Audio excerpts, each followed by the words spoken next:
Hey guys, Oakley here, and after about a 1 month and a bit hiatus, I am back. I'm going back to what the majority of you subscribe to me for, that or my 50 pack challenge, and that is my road to a million.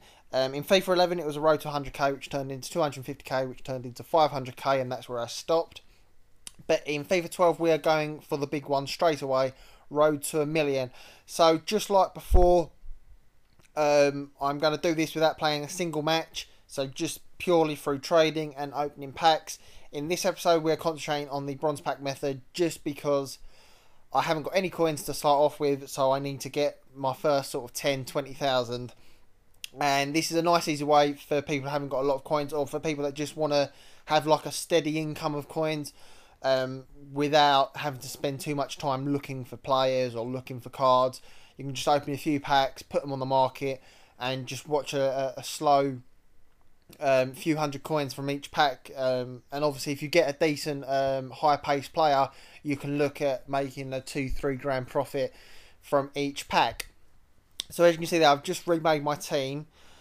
And I've just sent everyone to the trade pile. I put the majority of the players up for 150 start price, buy now 200. The only players that I put up for a little bit more was either if they was in a 4-4-2 or 4-1-2-1-2 formation, English, or had high pace, which not many of them did.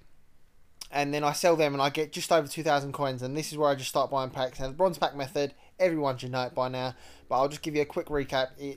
You've got two ways of doing it. You can either buy the 400 coin pack or the 750 coin pack. I stick to the 400 coin pack because I think there's less risk and it's easier to make money from it.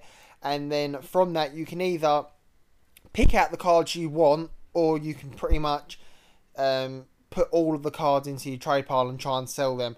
What I do is I put all my players, all the kits and badges, balls that are coloured. By that I mean any ball that isn't white, and any of the fitness cards, contracts, rare contracts, and healing cards. I will put them all in my trade pile and I'll discard everything else. And then I will put them up. In the description will be what I put the consumables up for, as well as the website for the Ultimate Team database, which tells you what pretty much all the players are worth. On average. For bronze players, it's a little bit more tricky because obviously they're not traded as much, so sometimes they won't have their actual value, so you might have to search them up, but the majority of the time they're only going to be worth 150, 200 coins unless they've got high pace or they're English, which you can usually get a few more 100 coins for them. So that's your two ways of doing it. The way that I do it is obviously you're going to get the most out of your money.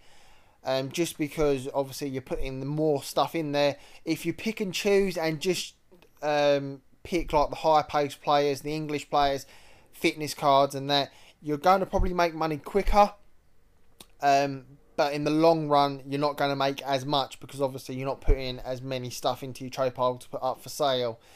And seeing as I started off with no coins, I needed to try and get as much money as I could from this method. That's why I've stuck a load of the cards into my trade pile.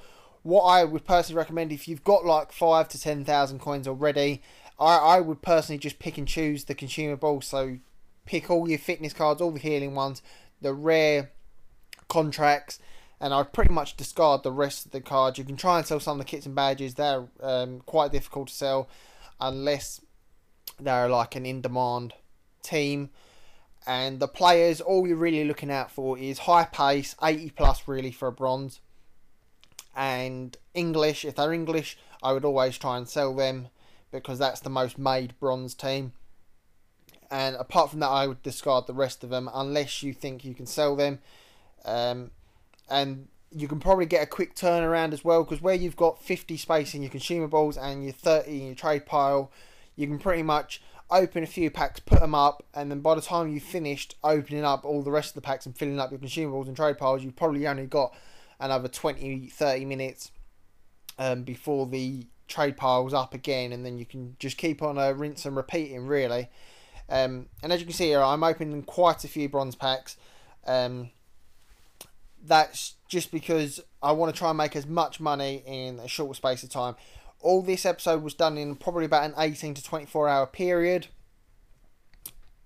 So that's the sort of time frame you can get for this method. Obviously, like I said, if you pick and choose what card you're putting in, you can probably make a lot more money in a quicker time. But as I've said, I just wanted to make as much money as I could, because I want to get to that 10 to 20,000 coin limit where I can start trading in players, and then moving on to some of the more expensive consumables to turn a profit on. As I said right at the start, you can also do the 750 coin packs, but I just find that they're harder to make your money back on, because if you think about it, you do get 3 rares, but the majority of bronze cards are only worth 150, 200 coins, so you've got to sell 5 of those 12 cards for their minimum price of 150 coins to make a profit, or just to make a small loss after you take into consideration EA tax. But obviously you get 3 rares, so you may get squad fitnesses. If you get squad fitness, you've probably doubled or tripled your pack value of it. But as I said, in the description will be the prices that I sell them at. That's not exactly what you're going to sell them at, because it obviously depends on times and that. This is for the Xbox 360 as well. Don't know the PS3 prices. I do apologise. But as you can see there, I basically discarded all the rest of the players that I couldn't sell, put my squad fitnesses back up, because they will sell for about 150 to 200 coins. Hope you enjoyed this episode. If you did, give it a like, comment, and don't forget to subscribe. And I'll catch you all in my next video, which will be concentrating on player packs, or not player packs, buying players and selling them on for a profit.